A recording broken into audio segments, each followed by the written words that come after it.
Welcome to Chillin' 101. We hope this video helps. In this video, I will show you how to make delicious lentil soup in a pressure cooker. We will start by gathering our simple ingredients. You will need 1 cup of dry lentils, rinsed well, along with 1 diced onion, 2 carrots, and 2 celery stalks. Also, have 4 cups of vegetable broth, 1 can of diced tomatoes, 2 cloves of minced garlic, and 1 teaspoon of cumin ready to go. Now, let's get cooking. First, add 2 tablespoons of olive oil to your pressure cooker pot.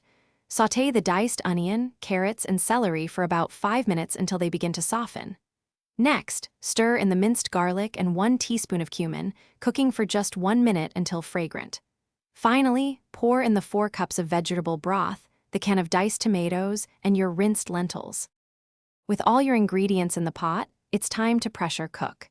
Secure the lid firmly and ensure the valve is set to sealing.